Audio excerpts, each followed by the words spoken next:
மனம் சோர்ந்து எனக்கு முடியல, இதற்கு மேல் எனக்கு முடியலன்னு சொல்லி நீங்க கைவிட்டீங்களோ, அந்த இடத்துல கர்த்தருடைய பலத்த கரம் உங்களை தாங்குகிறது.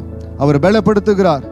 சோர்ந்து போகிறவனுக்கு பலத்தை கொடுக்கிறவர், சத்துவம் இல்லாதவனுக்கு சத்துவத்தை கொடுக்கிறவர். உங்களுக்கு அந்த பலத்தையும் சத்துவத்தையும் கொடுத்து உங்களை பலப்படுத்துகிறார்.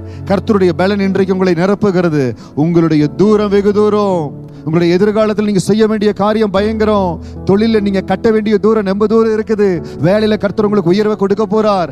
நான் என்னுடைய கர்த்தர் வைத்திருக்கிற இந்த தேசத்துக்கு வந்த பொழுது நான் ஒரு சிறிய வேலையில ஒரு சிறிய அளவுல தான் இருப்பேன் நினைச்சு, போதும் இந்த ஆரம்ப வேலையிலேயே போதும், இதற்கு மேல நான் படித்து என்ன பண்ண போறேன்னு சொல்லி நான் குவாலிஃபிகேஷனை இன்க்ரீஸ் பண்ணவே இல்லை. ஆனால் ஆண்டவர் தம்முடைய கிருபையினால பலத்தினால நிரப்பி சிகரங்களுக்கு என்னை உயர்த்தினார்.